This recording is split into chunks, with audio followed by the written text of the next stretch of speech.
Carp Anglers, we are back. Welcome to Team Fish Fighters Carp Talk Podcast. Carp Talk.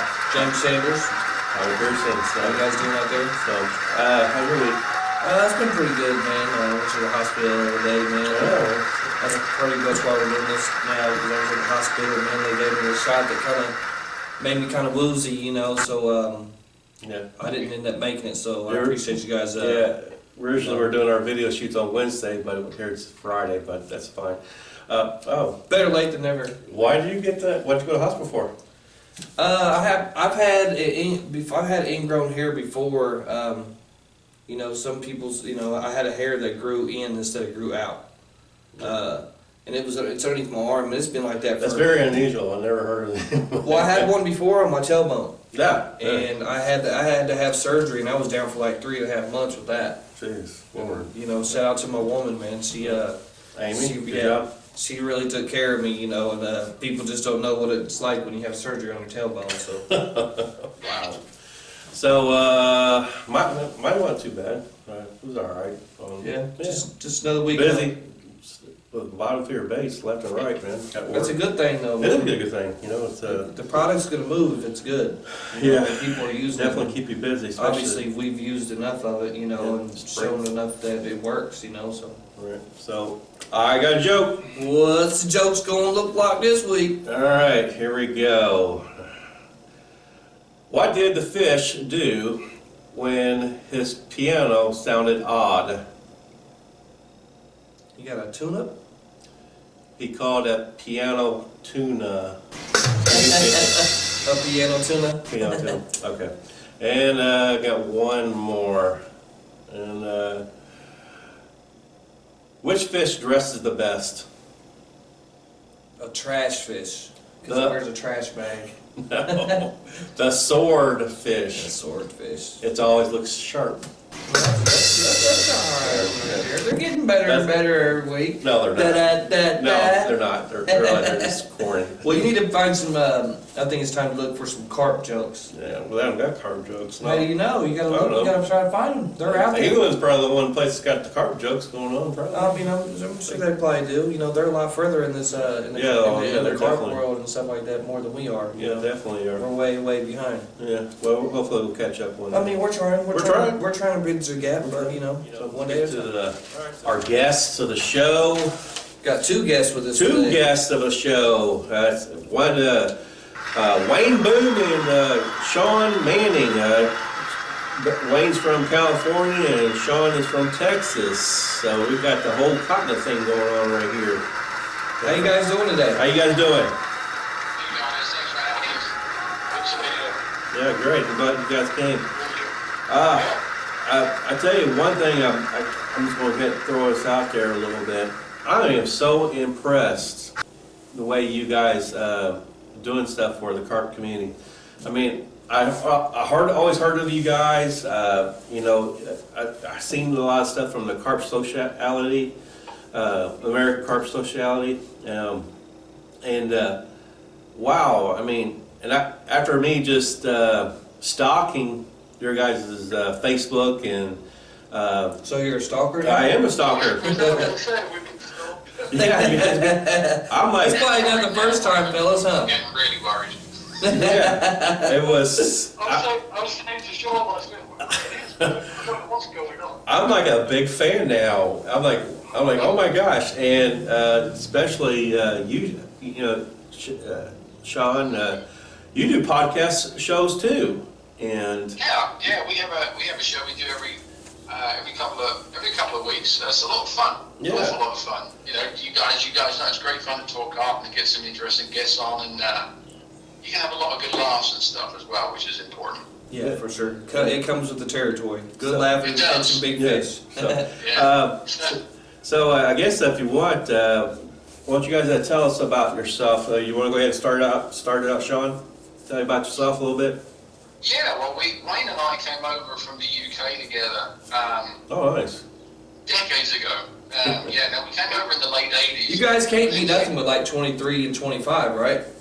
He said decades. You guys can't be nothing but How old are like you? 23 and 25. You're saying decades. No, we came over we came over, I think it was 87 or 88 or 89. It's 88, yeah, August of 88. Oh, is it? 88 we came over. Yeah, Oh, we both still came baby. over from England. Okay. Yeah, little island in the middle of nowhere, and we were both dropped in Hollywood in California, which completely blew our minds. So we came over as professional musicians, and both had an incredible experience going through all of that. And then we kind of discovered Carp in Malibu, California, and then everything changed. Oh, wow. Wow. That was actually, we found, I think we caught the first carp in 1996. 1996. And you guys have hooked ever since, huh? Well, Oh yeah. Oh, we fished for carp before, and it was just that we didn't realise carp, I mean, we were in the United States for music. okay. Oh, so you guys wasn't thinking that we had the carp like that, pretty much.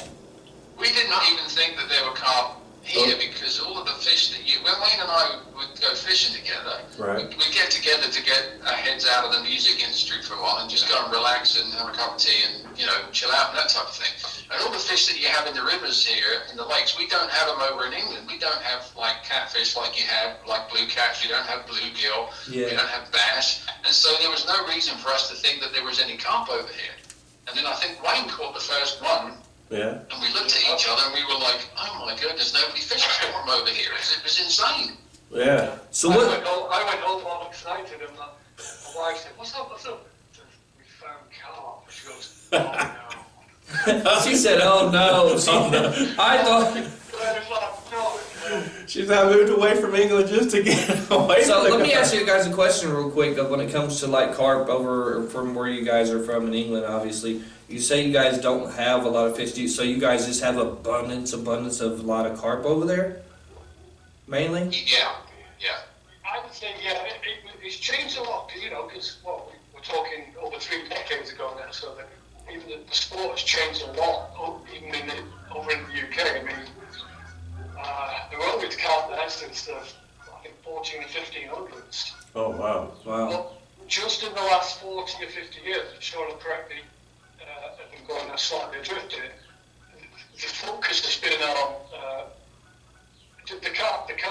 the whole carp industry just exploded since we left. Oh, yeah. Yeah, it was in the late 70s, early 80s when it was starting to really, it was in the stage that it's at here in the United States now is the stage that it was at in England probably in about 79, 80-ish. Yeah. Yeah. I would say, if you do comparisons with the demographics and the growth and that type of thing. And it's such a revered fish over there as well, as you guys know. Right. So yeah, it's the equivalent. You know how big bass is over here. Well, Yeah. carp it's the same in carp's the most popular freshwater fish in every other country in the world, with the exception of the United States, which is now kind of catching up. So. Isn't it like United States is kind of sort of backwards from everything else than around the rest of the world? Like football and bass is here in the United States, and that's a pretty big sport in both situations. But when you go to like the other countries, it's soccer ball and carp. And carp. Yeah. So the United States is kind of backwards a lot. Well, it's different. It's a different thing. Yeah. And it should be, you think. Yeah. Yeah. I mean, over in People came England. there for a real good reason. Mm-hmm. Yeah.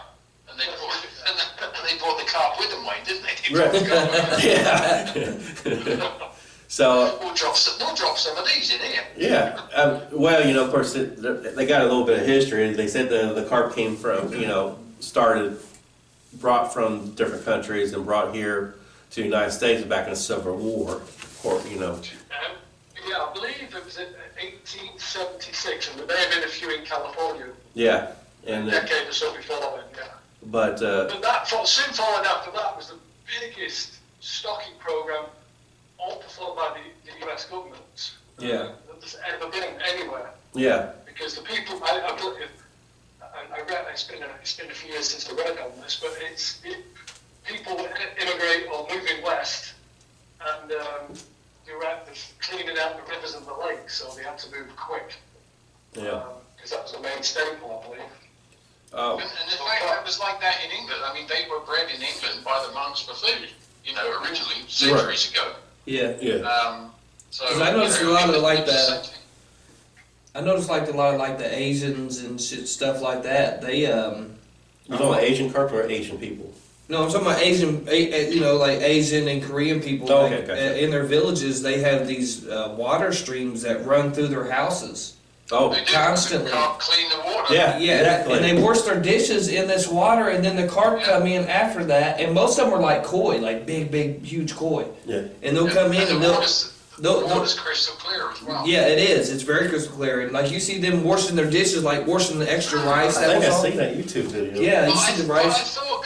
thought carp were the reason why all the water was muddy. That don't make sense. Trash that's- fish? That it's probably all muddy from. I mean, just from No. all the people littering and everything. Yeah, they're No, rooting up and all that stuff. Yes. There are scientific studies that have been done, and you can actually go to the American Carp Society and you go to the science, misinformation, and facts on there. There are scientific studies that have been done to basically prove that a lot of the perception of the fish over here is just complete misinformation. And I've had it from biologists themselves actually that said there's a lot of misinformation. There's the deforestry, there's the turbidity of the water because of the boats and carp's a great scapegoat. Yeah. Is what it is. Yeah. And because all you got to do is go online and look at pictures of. I mean, you can look at some of those Nash videos of lakes in Europe that are crystal clear, weed everywhere. Yeah. Multi species all living together perfectly fine, and for some reason it's not a problem over there. So a lot of it is the lack of management. It is. To be honest with you, and the money involved for doing it. That's the reason why it doesn't get done. And so many people that's, so many of these big companies too that are using these waterways here, maybe not over there where you guys are at, but they pollute a lot of the water here too. And I think that's... And Wayne was telling you, one of the big things is over in the UK, Right. all of the fishing is done, it's by the bank angler, whereas the majority of the fishing over here, you've got massive lakes here, it's all with boats, because they're like, Yeah, I think over the last 40, if you look over the last 40 years, because of the waters are so much bigger here, the R&D has gone into boat fishing, so you can get them quick. Lure fishing for the predators, the toothy critters. Whereas in the UK with the smaller lakes, the R&D, research and development money for the company went into bank fishing. bank fishing. Backfish, yeah. So it's a lot more, lot more developed. Oh, yeah, definitely.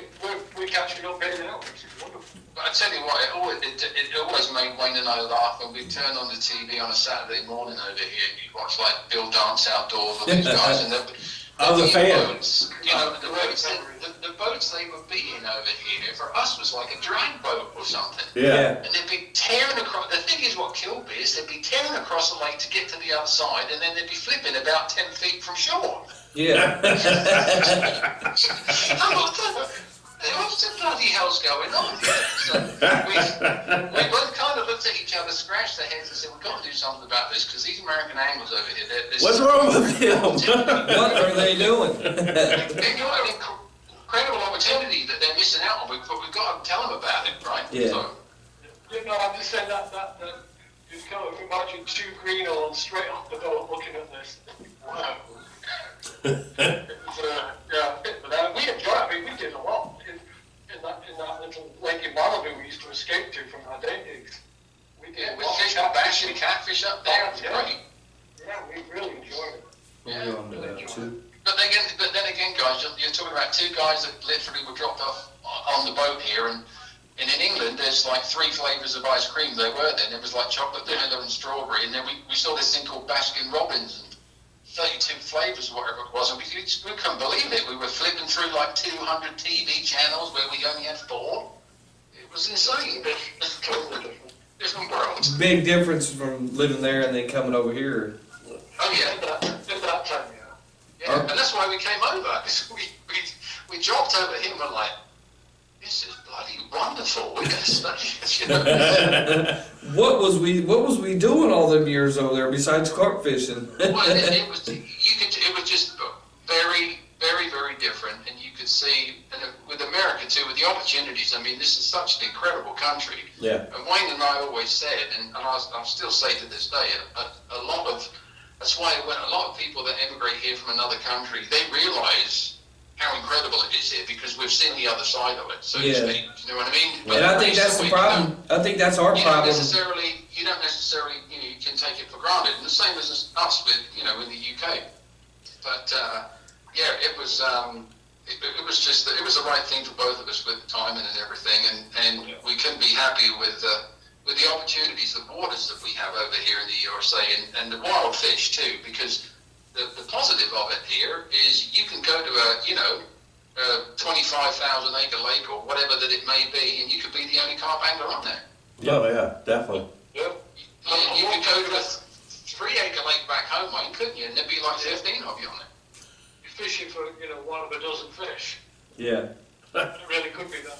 And they've all got names. And that's not to knock. Oh, you're talking about the UK, yeah. Yeah. Yeah, definitely. Yeah. And just so you guys know, it's good to hear, like your guys' point of view on like coming from another, another country.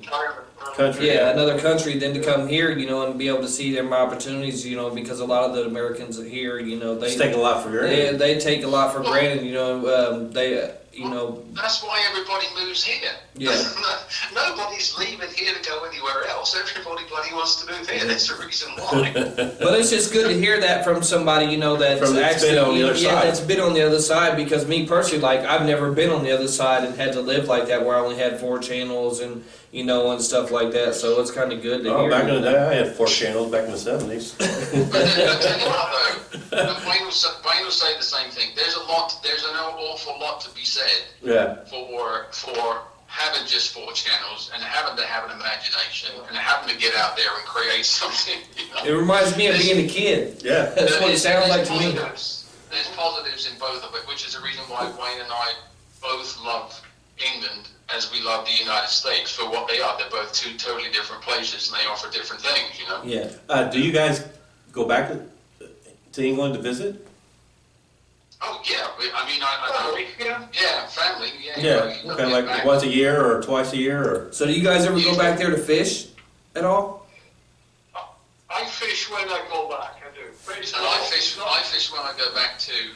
I think we both go for family, Wayne, don't we? Both go for family, but then grab some fishing if we can. Yeah, there you go. And my kids were born here, so they're should we say, fully vested.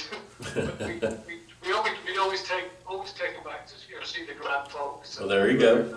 Just to make sure they know about the roots.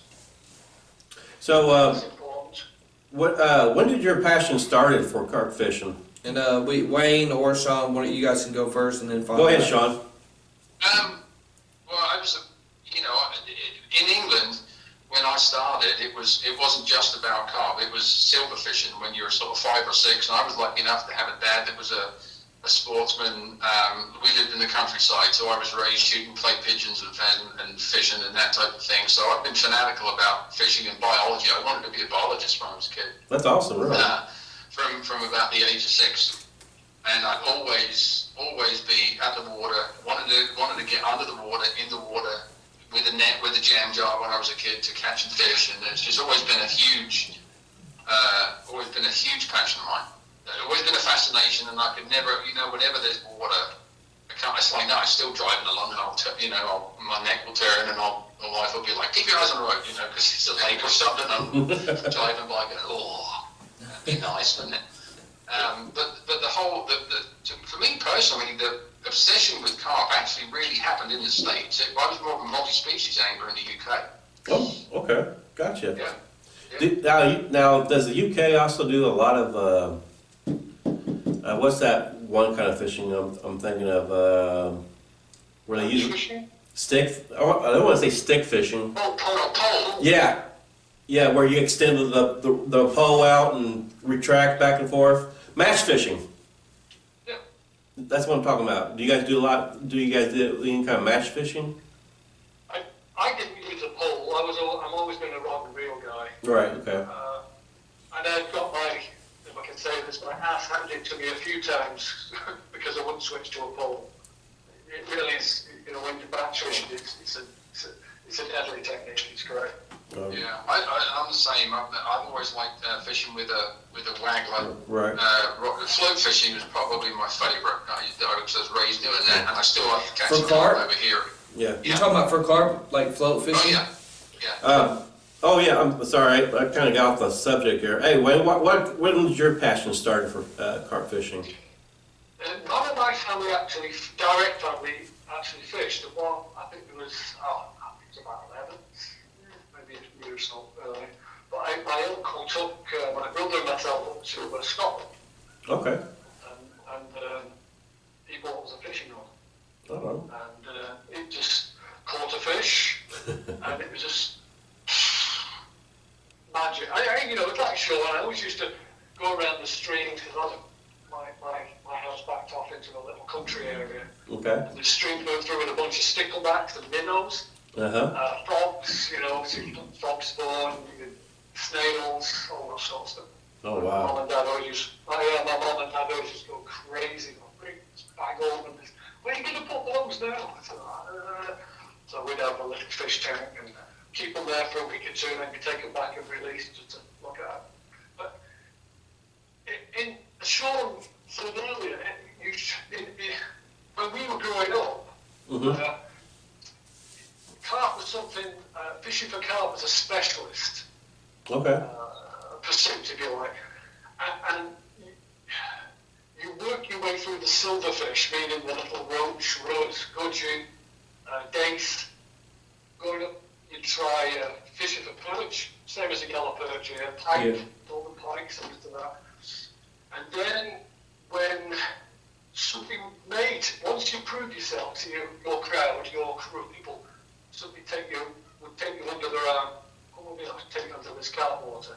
And, you know, carp were like renowned, difficult to catch. Oh yeah. You had to do an apprenticeship. You had to do one. You had to do an apprenticeship. Like now, you can get involved because of technology. You can get involved, switch on YouTube, buy a bunch of gear, electronic alarms, the whole thing. We never had any of that, so you had to learn your watercraft and your skills Okay. for catching really small fish with, like, you're talking 3-pound line, a size 22 hook. Oh wow. With a pinky on, which is like a miniature maggot. You know? Yeah. I mean, you're talking about micro small fish and building it up, and that's how you get your skills. That's how you get your skills in your watercraft, and you move on to, you know, rod and chub and tench and stuff like that. Because, as Wayne mentioned, carp were so elusive and so, Yeah. We're talking about the 70s. Yeah, the sort of late 70s, you couldn't catch them. There's no way in hell you could catch them. Yeah. You know, They're so skittish. Before the herring was public, you know. Yep. There's a lot of secrecy, you know. Some guy could find a magic, in quotes, a magic technique, and then it would slowly, because there was no internet, no phones, say, it would slowly creep out from, usually down south. The Essex boys, not too far from where Sean grew up, because as you can probably tell, we've got different accents. Yeah, he's a southerner. I am indeed. When's the northern look? We're typical cliches, probably, I think, of north and south. So, how did you guys meet? Do you want to take it or do you want me to? No, you can answer I'll that. take it. I applied to go to something called the Musicians Institute in Hollywood. Okay. It was a dream. I was a natural gas engineer. I'll make this really short. For British Gas at the time, I thought, well, you know what? If I don't do this now, I'm going to be stuck in that office for the rest of my life. So I decided, I saved up and I got all the permits and all the visas and stuff, and went to the Musicians Institute. Applied, had to do an audition, same with Sean, and got it. Okay. And then I thought, well, I'm going to go down the hill. Maybe somebody else is going in the UK. So I put an ad in the paper, in a guitarist magazine, actually. And I think it was Sean answered it, or somebody answered it for you, Sean. My mum did. It was my mum. He said it was my mum. She got involved, didn't she? Because I was down in Southampton I had a residency gig in Southampton. Uh-huh. And I remember, mate, that's when I first met with you. I was coming back, wasn't I? And I came and dropped by, I met you and Rach and everything. And took a chance and came up north. yeah, Been on the top. And how many years ago was that? that would have been 87. I was 17 then.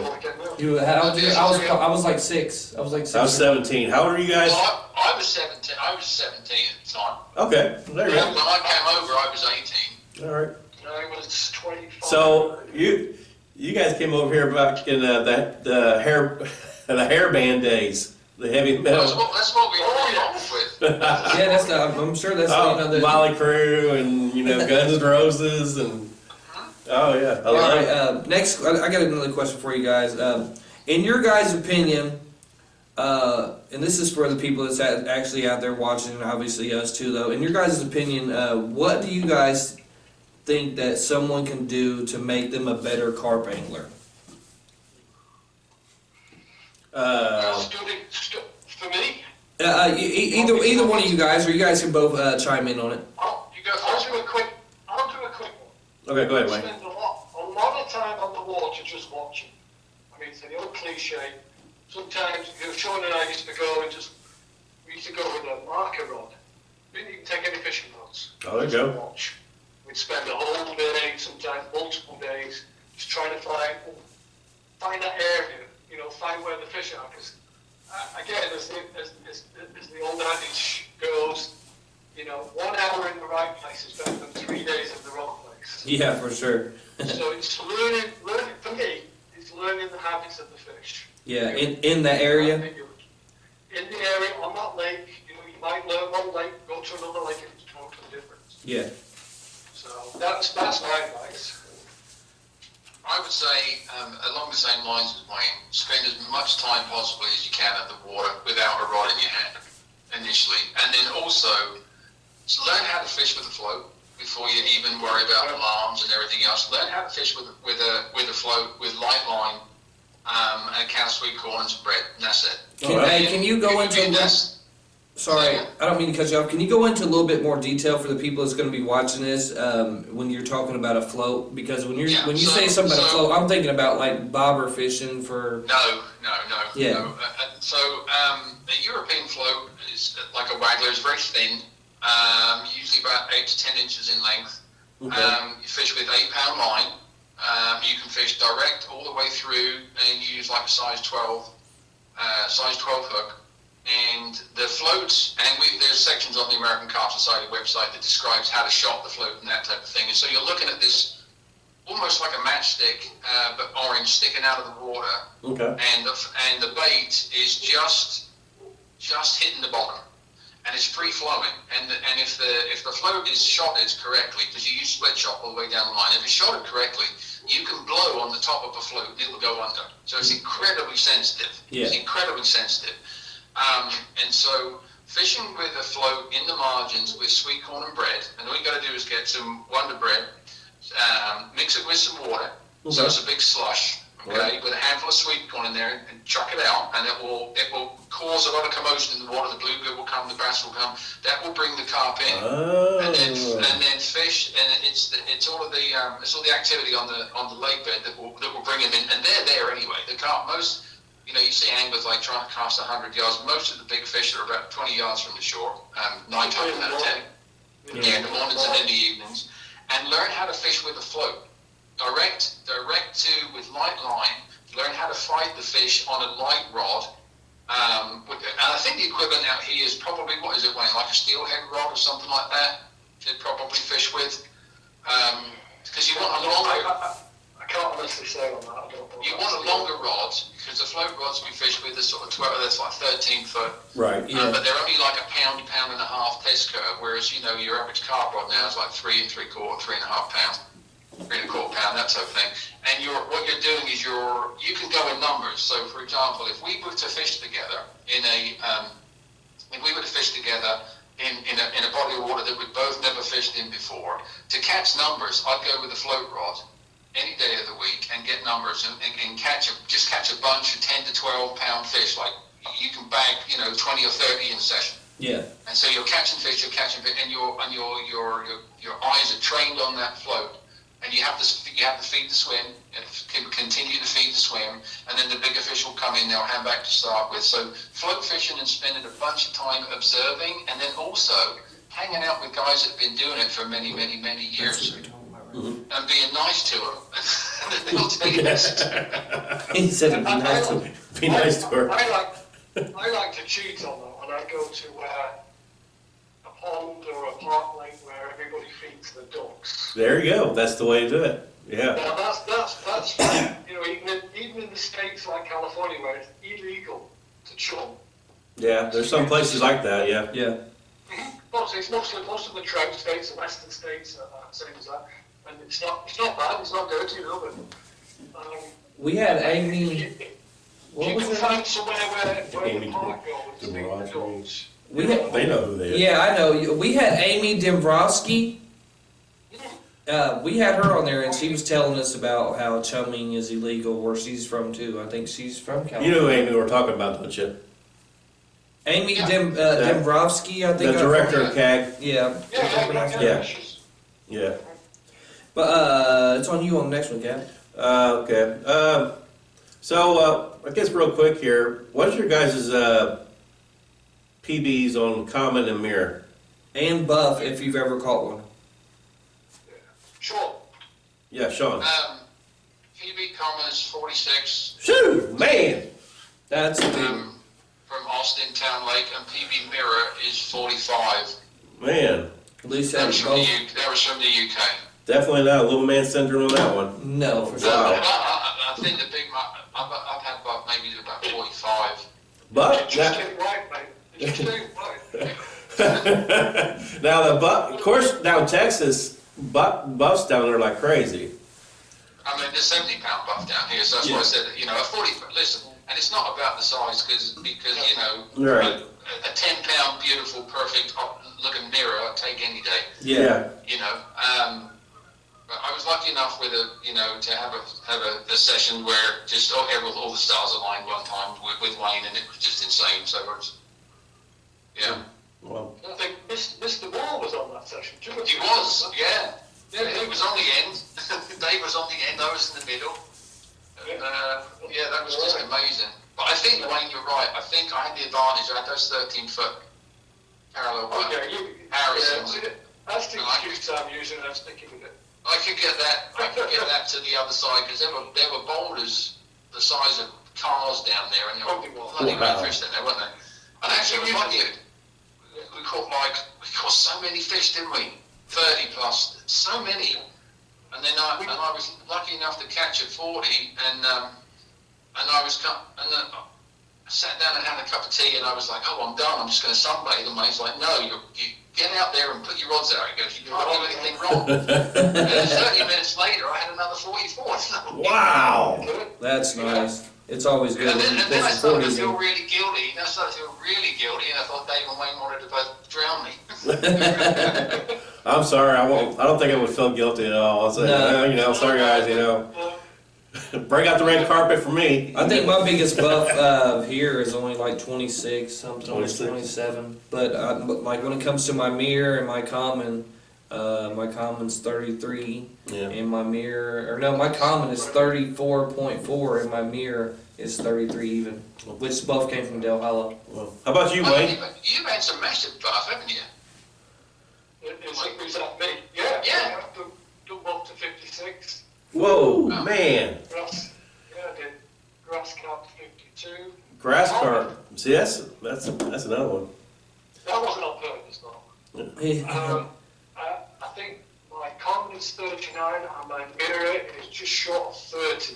Okay, so you're around my I think my mirror is like a 31 something.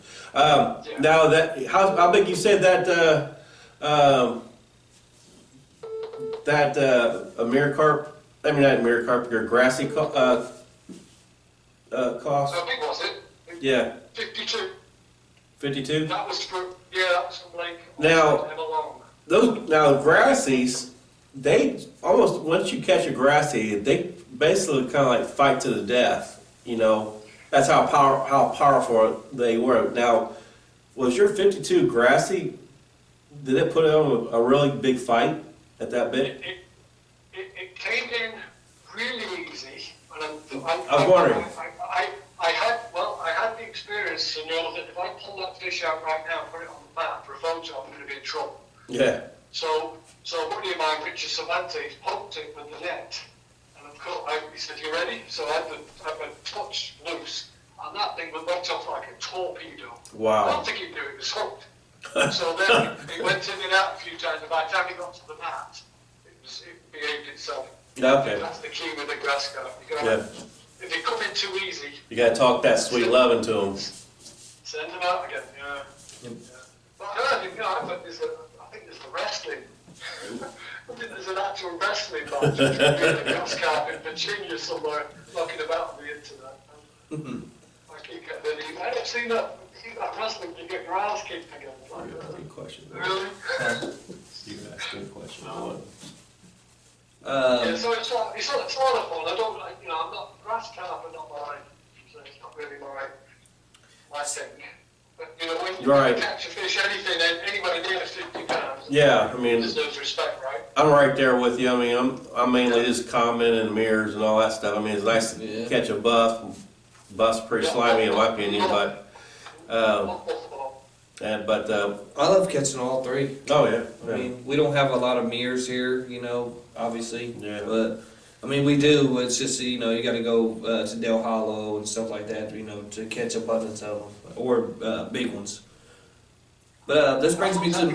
How long's that drive to Dale Hall from you? It takes us about 4.5, 5 hours, I want to say, to get there. Just depending on, how long we stop and everything. But, if you're going down there for a week, it's definitely worth it. yeah.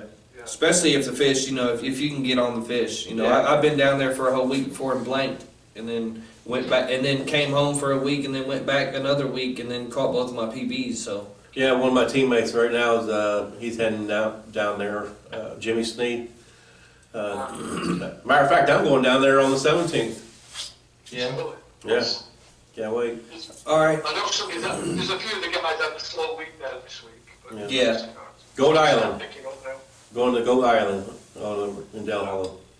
So I guess we'll start with Wayne on this one, and then Sean can follow. What do you guys prefer the most? Lakes, rivers, or like ponds? And why? I gotta say ponds and lakes because that's what I grew up fishing. I had to really travel to get on a river, Mm-hmm. so it does not come naturally to me. Having said that, I absolutely love fishing the St. Lawrence River up in Oh, upstate nice. New York. Yeah. Yeah. Abundances of carp. Yeah, just to answer your question, if I had to choose one, then that's the desert island thing. Okay. It'd have to be a lake. Yeah. Yeah. Okay. Thank you, Wayne. Go ahead, Sean. So, It's actually the same thing, small ponds. I was raised actually fishing a river, but it's not like a river like we fish out here that can be really, really massive. It's very slow. So it's more like so small ponds. I like a small pond with a float rod and some lilies, Oh, there you go. and I'm happy. Yeah. Got that peaceful atmosphere all around I you. like just being as close to nature as I can possibly be. So you probably like your ponds kind of weedy in a way. Oh, I do. Yeah. Yeah. I like it. The more natural it is. Yeah. That's why we loved Malibu when we found Malibu Creek State Park, because it was so natural and unspoiled, and Nice. man had not sort of really touched it too much. And so the more at one that you can be with the fish, which is in its natural environment, the more you can escape and forget about the world, which is half the reason why we all go. Yeah. That's the reason why I go. Just get away from the city life and It's hustle, just so bustle. quiet. I mean, it's just so peaceful. It don't matter if I'm catching fish or not. Just being out there and being around the water and hearing crickets and frogs and Yeah. just everything that, you know, that we don't get at home or sitting in the backyard or whatever it may be, so. Yeah, totally with you. Yep. Totally with you. Go ahead, yeah. So, here's a question, and I'm kind of like going hit and miss on what we got on our paperwork. When you guys go to a tournament, what's the first thing you guys do once you get to your peg? You mean? We have to set up for everybody else because we're usually the ones putting it on. Yeah, well, that's probably true. Well, you know what I'm saying? Like, do you Yes. eyeball everybody? Yeah, while say once you set up everybody, you know, everybody's set up for the tournament and you guys get to your peg, Well, we don't, if we're running a tournament, we don't fish it. You can't do that. That's Right. It's a bit of a conflict of interest. Oh, yeah, exactly. Well, I think, Are hey, you asking? When we do, When we do, Yeah. when we draw pegs, you're looking at your neighbours. Mhm. I tend to do not what the neighbours are doing. Okay. Even if the neighbours are doing my favourite method, I'd absolutely do something different.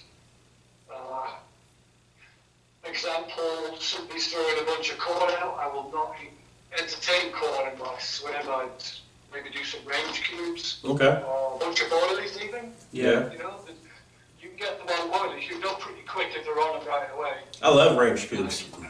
I do too. Soaked in some molasses. Oh yeah. Oh, yeah. Hey, I probably learned that from an older, he's not really old, man. He's Gilbert Huxley. Gilbert Huxley, man. I love him to death. Ain't seen him in a long time. Shout out to Gilbert. Hope you're Gilbert. doing fine out there, buddy. Yeah, legend, buddy. Yeah, he's for sure, man. Yeah, he's one of the legends here in Indiana. Yeah, we definitely. I got a lot of respect for him. I've done a lot. I've fished with that man a lot. I hung out with him and Rick Slinker. Yeah, Rick Yep. Slinker. Good guy, too. T16 in Chicago year before last. It's Oh. good to see him again. Yeah, matter of fact, I've seen you down there, Wayne. Yeah. Yeah, yeah. I was over there at the I CCC. try and go whenever I can. I've not, it's been a few years, but I went last time, I think I fished with Dave Moore. Yeah. Has Wayne ever been up here to the chili meat? White River, I've never done White River, no. No. What I was going to do, was it 2020 was going to be there? Because I had to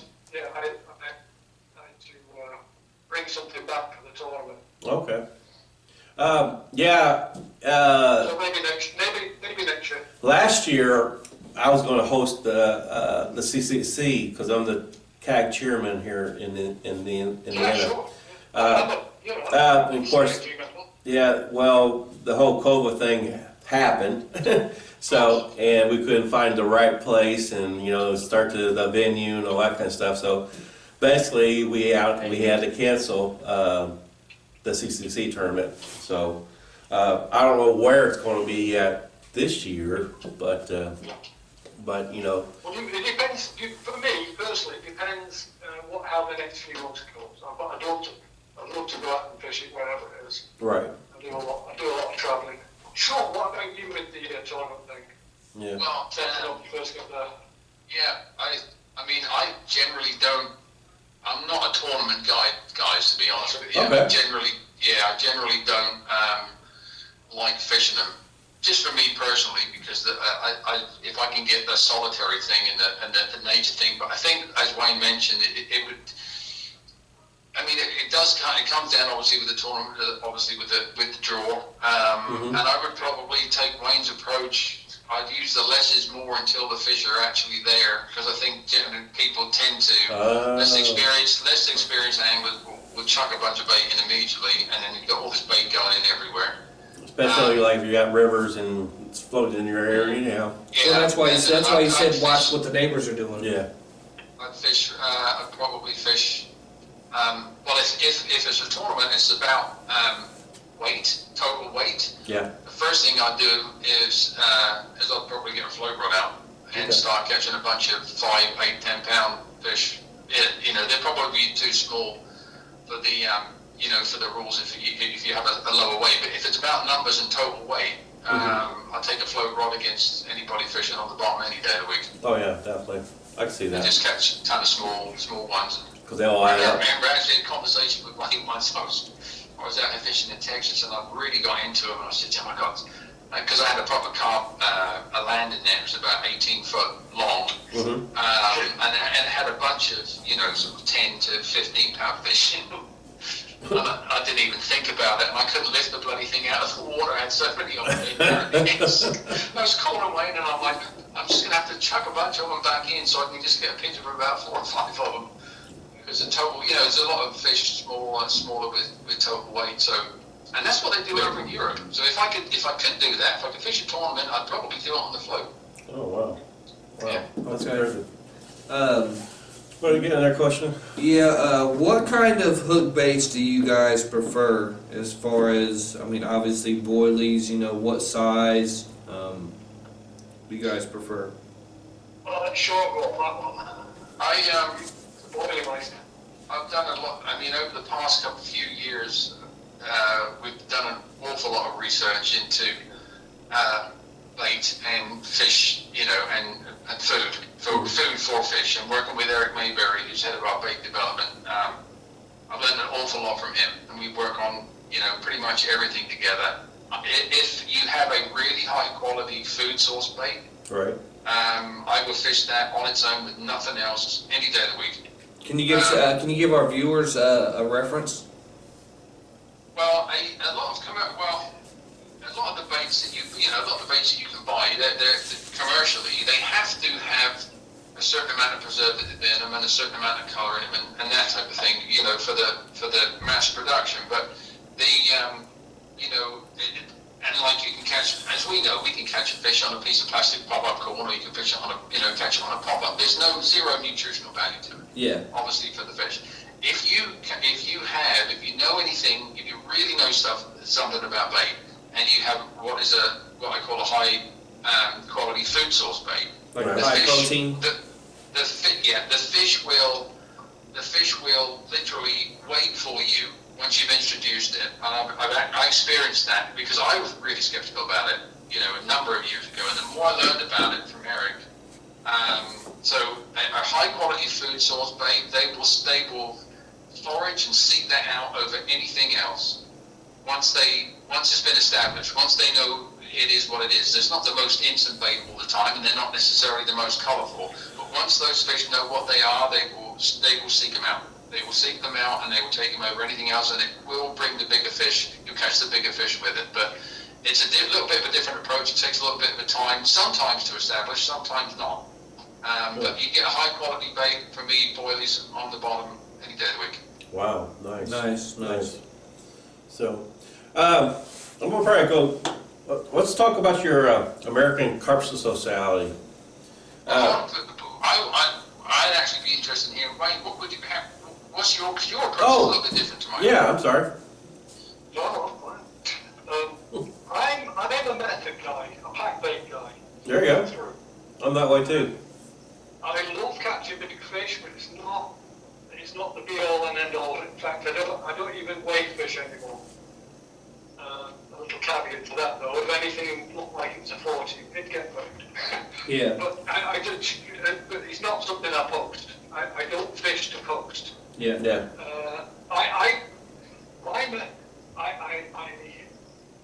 Oats. This last 2 or 3 years has been really oats and sweet corn for me. Yeah. I might Simple. put some hemp in there, prepared hemp. There might be some crushed range cube to go in there too. One of the flavours the last few years it's been the raspberry cream thing that we do. There you go. That's just an attractant. But even sriracha sauce. Oh. Wow. I mix the sriracha sauce in the cream corn and pack that in there with the oats. Give it 10-20 minutes. That's something we picked up from the Pale Lake guys. Now, would that be when you talk about hot sauce, that kind of stuff? Is that for a different? Do you use that for a different season? It works. It seems to work. I use it all year round. Okay. But it seems to work better in the colder weather. Okay. All right. Yeah, in the colder waters. And as far as hot baits go, anything from tiger nuts, with one single tiger nut with a piece of plastic on the end, just to give, just to negate some of the weight of the bait. Yeah. Give it some neutral buoyancy. So particularly if the carp's working on your pack bait, that hook bait's going to, the lighter that hook bait is with the hook, the easier it's going to go into that mouth. Carp's going to turn, hit that method lead, and you're away. Your lines are screaming. Wow. So yeah, tiger nut, one tiger nut tip with a piece of plastic is a killer bait. I'll bet. I use a lot of boilies, a lot of good quality boilies too. Like Sean says, on some waters it's immediate, on other waters you gotta spend some time and money, unfortunately. That's just the way it is to introduce them so that fish get to know that boilie as its food source, particularly on the wild waters that we've got here, because there's a lot of naturals. Yeah. I mean, you know, they've survived for hundreds of years on outlaws. So And that way you mentioned something there, Wayne. That's when you know you have a really good high quality bait. If you're if you can turn them off the naturals to take that boilie and they're seeking it out, you know you have something in it. Actually, Wayne, you mentioned something which interests me because I'm not a hot sauce person.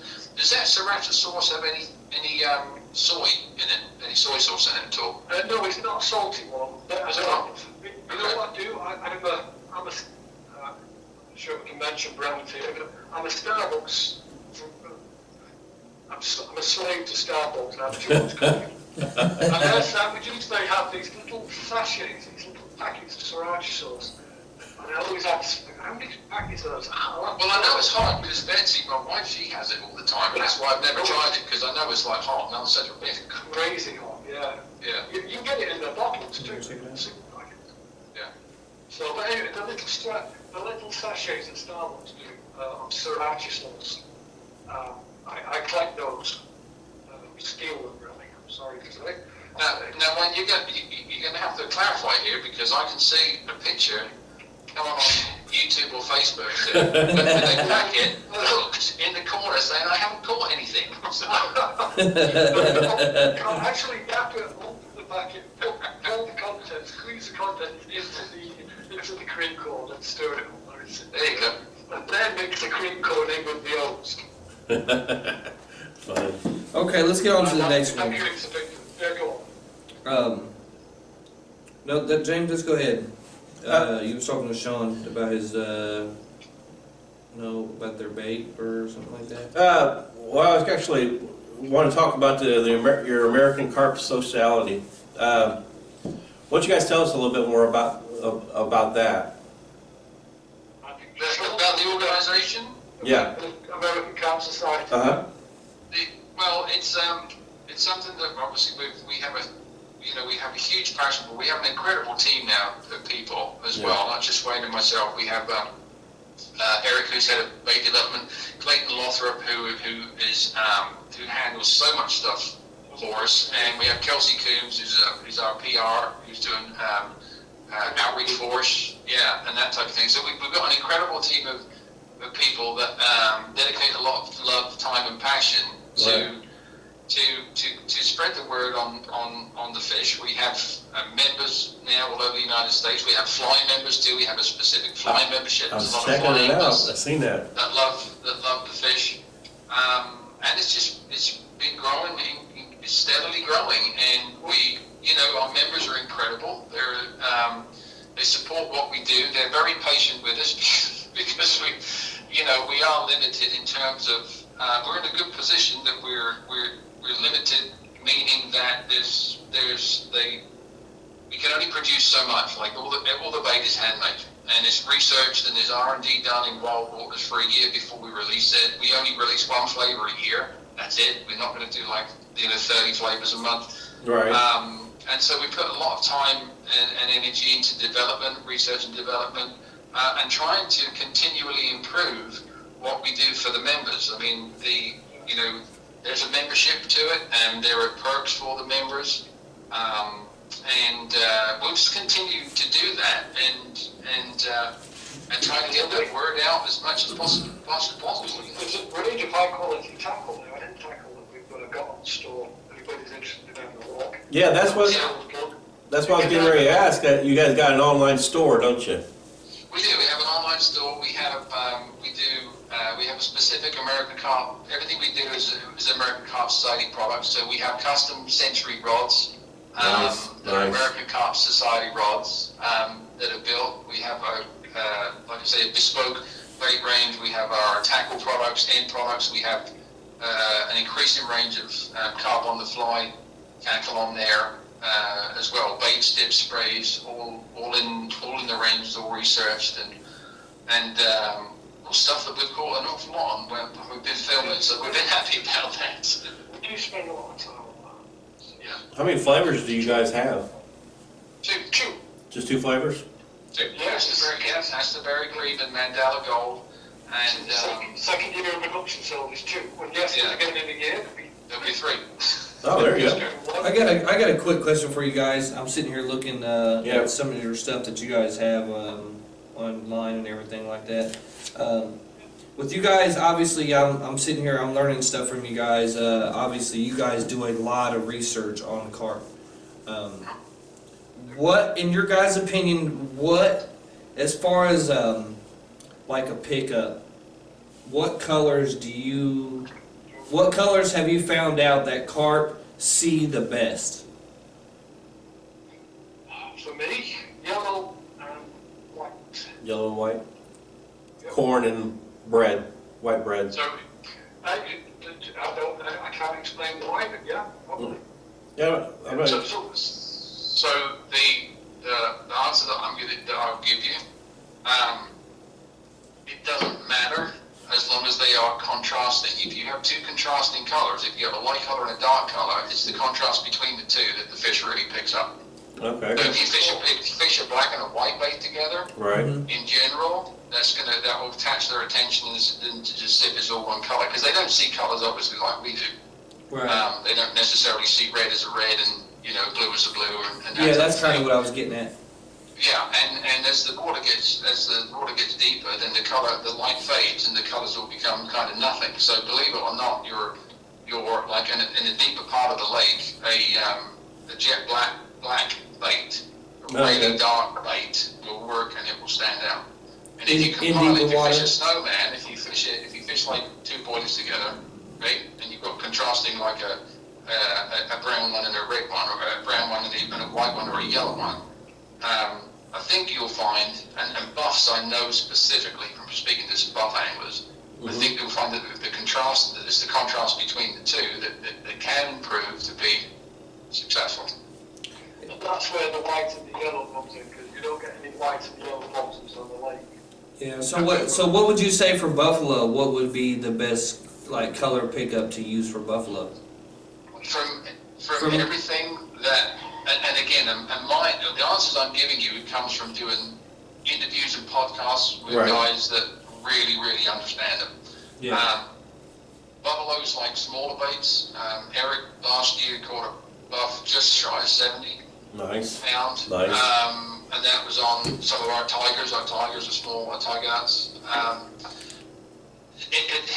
tiger, Wayne mentioned it actually, because a tiger nut and a piece of plastic with some spray on it, Yeah. deadly for buffalo.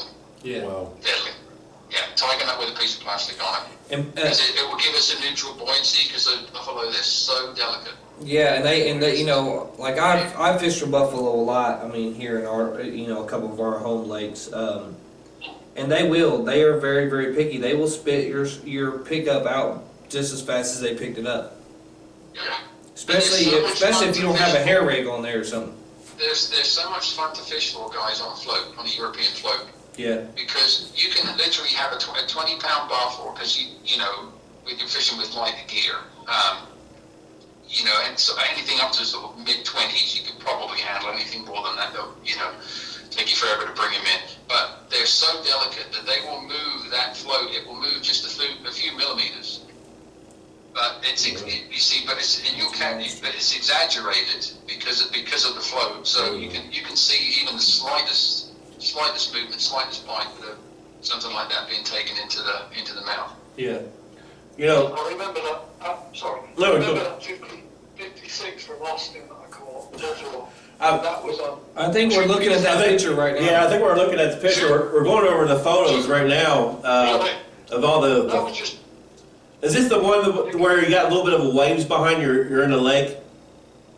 You're definitely, you're right off the Yeah, shore. I think it's- I can't see it yet. He said he Yeah. can't see it. Yeah, but I think this is the one we're looking at it. Yeah, for you guys at home too, for you guys that's gonna be watching Yeah, we'll this, pop it up. we'll pop some pictures up there so you guys can see these beautiful fish too, Uh, because they don't only, they're not just about taking pictures. I mean, you can sit here and tell by the pictures that these fellas are taking, it's High quality. It's not just high quality, it's the passion. You can just see, they're not even, I kind of feel like I'm a part of them a little bit, man, because I'm looking at all these pictures, and if you guys notice when I take my pictures, I might take one looking at the camera, but it's not even about the camera to me. It's about looking at the fish that I just caught. Yeah, You know what I mean? The photos that you guys gave us, it's you can tell there's a lot of love behind it. Yeah, a lot of love, a Each- lot of passion, and that's what our team's all about too, man. And, The passion. Well, that's something that we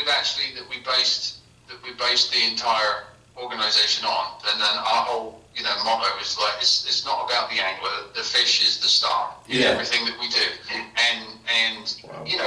everything that we do, we hope reflects that, and it's that culture that we want to bring into more carp anglers, because it's great, fishing tournaments and the trophies and stuff. That's great.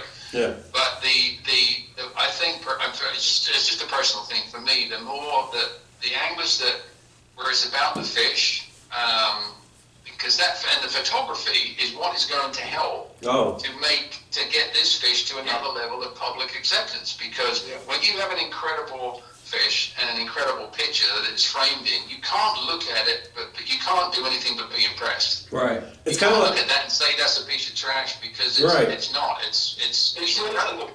You know- raising the perception of the. When I see somebody holding a bass, that's that's really what I think about.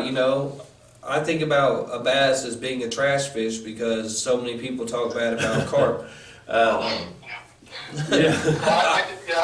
I know we're having a laugh with that, but respect to all sports. Yeah, it's respectable. It's just a joke, But and 9 times out of 10, they're serious when they're looking at us calling it trash fish and stuff. So What I see when I look at your photos, it reminds me of Time magazine stuff. You know how they're photos that you see behind each picture. There's a story behind each photo that you guys got. The photography that you guys got. I mean, you can see the passion, you can see the love, you can see. I'm looking at some of these pictures in here right now. You guys are in the lake with the fish. Chest high. obviously got waders on Yeah, and stuff like that. Chest high. That looks like that's you, Sean. That's huge. Yeah, that's a huge comment. You got this. We'll post it. You with some kind of. You got a green hat on and you got the fish like in between your you're holding it. Yeah, you're in the lake. It's your bigger one. Yeah, It's definitely one of your bigger fish. His belly's really swollen.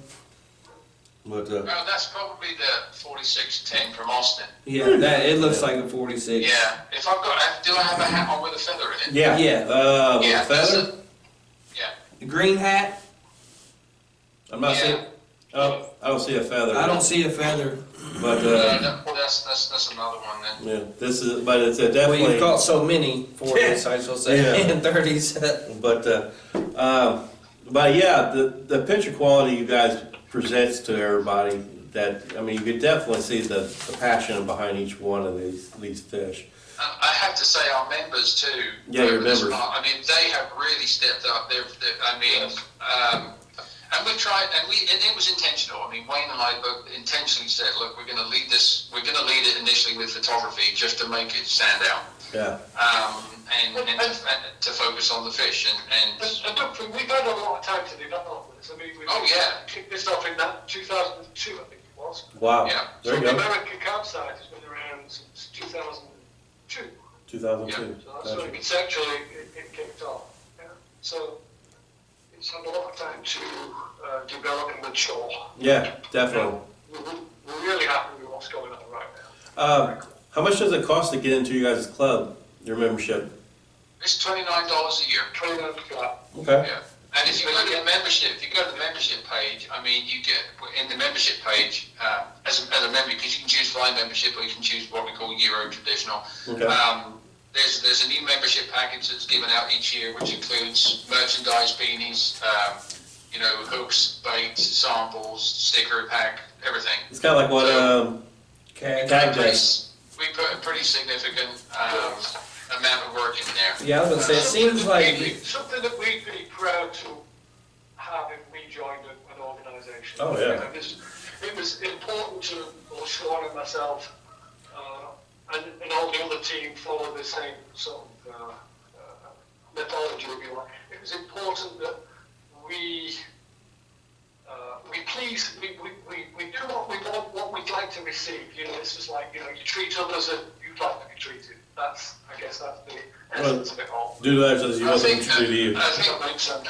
And I think basically we do, here's how it works. I mean, we do things to the level and quality that we want, and we hope other people like it. We do it to please ourselves first and foremost. Right. I mean, we truly are. And because our philosophy is, look, if we like it, we hope other people like it, and they'll see the love and the passion behind it. And hopefully that will rub off, and they'll get some of that love and passion for the fish, and they'll feel some of that magic. Oh, definitely. Which is what it's there. And a lot of that can be captured actually in an incredible shot.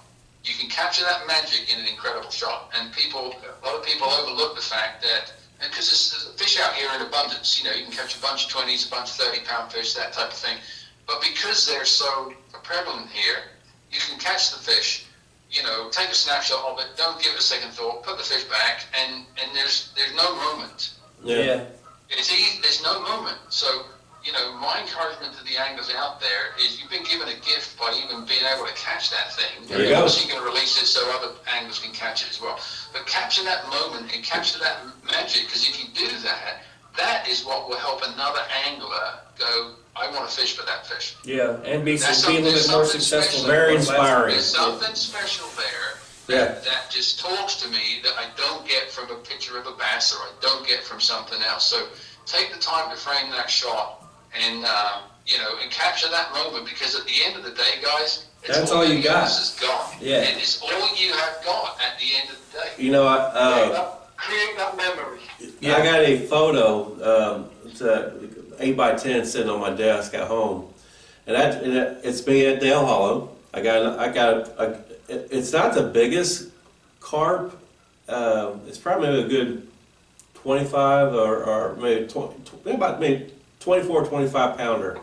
But the moment that's behind it is that I got my 5-year-old son next to me with his head on my shoulder, and we're both staring into the camera. And it's the two things I love the most. I love the fishing, and then my son next to me. At that moment. So It's all about that next generation. That's great. Yeah. I totally relate. And I just from what you were saying, that picture you're talking about and that fish you're talking about, that's not me. That's Eric Mayberry with Barnaby. Oh, Yep.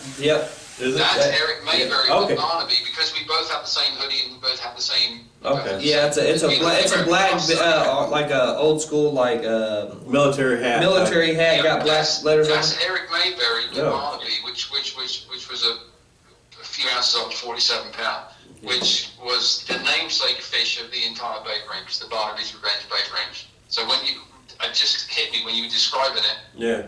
Okay. That's Eric. Yeah. All right. Yeah. Monster angler. Phenomenal angler. Yeah. I'm blowing up his picture. I see his face a little bit. All right, better. guys, fellas, I got one more question for you guys. Now, do you guys have any tournaments or any socials that's going to be going on this year that you guys are going to be hosting yourself, or? That will depend on a number of things. We have our annual Mill Creek event in Canton, Texas. It usually goes on in November. Obviously, we had to cancel it last year because of the situation with COVID. Mm-hmm. We have socials that go on all over the country in different states that our members put on. It will really just depend on this year on where things go. If they continue to go in the direction that they're going right now, it would be wonderful to be able to put that tournament on again. We have anglers come in from all over the United States. We had one guy come flying from Italy a couple of years ago. Year before last, year before last. So right now, it would just be social events from American Carp Society members throughout the United States. But as things progress, we will definitely be doing more of the organized kind of tournaments, Okay. where we have kind of like it's like a carp show, and we have vendors down, and we can have topics to be discussed, and slideshows and films and that type of thing. So that's something that I'm really excited to hopefully later on in the future. I want to be on their show. Yeah. I want to be on their Carp Talk. I want them to interview us like how we're interviewing them. Like, but no. There's a bunch of movies you can do. If you look at our YouTube channel. Yeah, that's what's the next question. You guys got a YouTube channel, don't you? Yeah, a lot of the channel, a lot of the tournaments we've done are on there. So just bring that up when you've got a few minutes. It's great footage. What's the name? Is your name the YouTube channel? American Carp Society. That one too. Okay, I just want to make sure that. And we'll put that up so you guys can see it too. That way you guys can tune in. You guys can start following them too. Our followers. Yeah, and I mean, vice versa. I'm sure that they'll be sharing this once once we start putting it up. So. also we actually guys too on the website we have on the menu at the top we have a video channel at the top which are all of our YouTube videos. You can go directly to AmericanCarpSociety.com. yeah, I was Go looking to at the that. videos tab at the top, and you can scroll through and you can see every video in there from the YouTube channel. Nice. You guys got anything else that you want to say about your American? Or Carp Society? anything you guys want to add or Or anything? anything you guys want to add? Just anybody and everybody's welcome. I mean, as long as the fish care is, we're not carp police. Yeah. There's got to be a certain level of fish care in there because that's Exactly. That's what we keep preaching about every single Carp care. carp care. We encourage everybody to at least have a look and see if what we offer Yeah. strikes a chord with you. And Yeah, something that you guys could be interested in. No, we definitely. Although I have heard out there that the carp's not. That is definitely not the case. Yeah. We just care about the fish. We care about the sport. Yeah.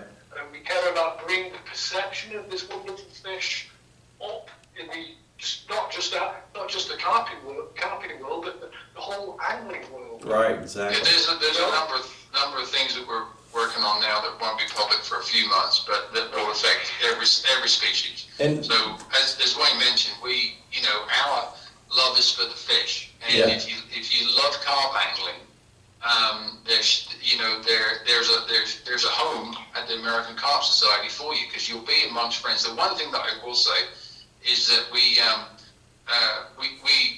all of our members, we have our forum is private, our group is private for members only that Right. have the same love and passion for the fish, because we understand not everybody does, and that's obviously perfectly fine. Right. But our members are so encouraging. We have brand new members that have never fished before, and one of the things that I think we're most proud of is the feedback that we get from new members that say, I came on board, I've never really caught that much before, and everybody was so helpful and so Nice. on. We don't put up with any nonsense. That's good. No, it's zero We don't put up with. We have zero policy tolerance for shenanigans. yeah, I mean, we're the same way. When it comes to us and Team Fish Fighters, man, our main goal is to teach carp care. Not only teach people how to fish for carp, or the people that's just now getting into it. We are really big on trying to bridge this gap to where everybody helps protect every carp that they catch. It don't matter if it's 5 pounds or 100 pounds. We give away a lot of landing mats. Yeah. We try to do that at every tournament that I go to. At least we have a couple hundred landing mats that we bought out of our own team fund. To give away to help protect these fish. So like I That's said, correct. Yeah. we're real big keen on that too, man. Yeah, I really like what you guys are doing. You guys are obviously a way I'm far ahead of us. I'm very inspired by what. Listen, man, we're all in this together. Yeah. We're all part of the same family. Every We don't every think carp about angler, Every carp angler in the United States has that one thing in common. Yeah, it's the I mean, passion. every carp angler in the USA has that one thing in common. There's something special about that fish Yeah. that takes our attention away from not just many other species, but many other aspects of life sometimes. So we all have that in common, you know. And for us, like I said, the fish is the star. The more we can do for the fish, collectively as a group of anglers across the United States, the better off the fish will be, which means it's better angling for the next generation of anglers, and it's something that they, you know, that they deserve to be able to, you know, be able to partake in, because the fishing over here is incredible. Yeah, for sure. Incredible. For sure. So, Wayne? Yeah. No, go ahead. no, you got something to say? No, I was just saying, hopefully that answered people's questions. I tell you, I could talk to you guys for hours and hours. You guys got so much information that it's like, It's almost like an encyclopedia Yeah. about carp. Oh, yeah. 'Cause they're so they. I mean, obviously they've done their they've done so research. much research. a lot of research. You know, a lot of things that a lot of us haven't even done over here. No. Even thought about that. You know, we just think about like, oh, let's just go fishing and catch carp. Like No. they really get in tune with getting to know the lake, what species When is you've there. made as many mistakes as Wayne and I, and you've fallen in lakes so many times, and you've done so many stupid things, at some point some of it's going to stick, fellas. Yeah, for sure. Because I don't want to twice in Wow. Well, Wayne, Yeah. Sean, I spent, sorry to No, No, you're fine. crush your intro. I spend a lot of time on the road. Yeah. And so, let's get this year, most of this year out of the way. I'm sorry to wish my life away, but then, you know, I'm hitting the road. Sean will be doing a little bit of road work. Nice. And we will meet as many people on their home waters as possible. Well, hopefully- I enjoy meeting people. It's just... Well, hopefully next year, you know, we have a big event every year that we host too. We have the chili meet that was originally started by Jim Diamond from Westside Bait and Tackle. Yeah, Westside Bait and Tackle. Yeah. Well, we take over that now. Yeah, we've been doing it for the last 3 years. We didn't get Yeah. to have it this year because of COVID, so Yeah. hopefully if everything keeps, like you said, declining and going in the way it's going, hopefully next year, you know, we can have it and maybe you guys can come down. Yeah. Yeah, it'd be great. So, all right. Well, But thanks. John, Wayne, Yeah, thank you yeah, so thank much you for very coming to our much, show. man. So, You guys gave us a lot of good feedback and input on, you know, that's going to help the people that's going to be watching this in the future, you know, as soon as we get great it out. info. Great info. Yeah, a lot of great info. Two great Well, thank you guys. guys very much for having us. It's been a pleasure being here, so we appreciate it. So, all right. Well, thanks, guys. We appreciate you and Yep. See you all soon. Yep. yes, for sure. Thanks for You guys have a good day. You too. And All right. tight lines and wet nets. So our next week's guest is going to be Joe Letts from South Carolina. He's from One On Baits. No, he owns Sorry. One on Baits One and On- just recently bought Yeah, R&W Carp R&W. Flavor. Also, go ahead. You want to go do that? So, I'll do it. Go ahead. Do it. No, I got it. I got it. No, you got it? Yeah, I You got sure? it. You got I got it? it. I got it. Okay. There. You sure? Yeah. All right. And so, also, support your local bait shops. All of them, man. All of Downtown them. Bait and Tackle. Right, yeah. Haley's 1111. Adams Outdoors. Indie Bait. Any bait. Indie Baits or something like that. Is that what And it's just, called? yeah, indie baits. If they don't have carp gear, Indie Lakes. They got a big Yeah. bait shop in there too. yeah. If they don't have carp care, tell them to help you get carp care in there. Yeah, I mean, you know, there's landing mats. You can get landing mats from Big Carp Tackle. yeah, big carp and tackle. A lot of that. The main thing we always preach, Always carp care. is carp care, man. Carp care. Always, we can't preach it enough. Help us protect the fish, even in the pay lakes or wild. You know, we're trying to get the pay lake owners in tune. You know, help protect their fish because they're paying for the fish, and they want the fish to last as long as possible. Obviously, you know, so. Little good life. For That's sure. why we give out free landing mats at every. I try to at least every tournament to give at least 2 to 4. You know, to the Right. first 2 to 4 people that's drawing out that don't have one. That way we can try. You know, we ain't gonna be able to give everybody one all the time, but we try to do what we can. Right. And also for your online carp business, Big Carp and Tackle You know, if you can't get the carp gear from your local base shop, go to Big Carp and Tackle. But shop local first. Yeah, shop local Shop local first. first. If they don't have it local, you know, obviously you want to help out. And the don't local just shops. go, hey, Dave Moore.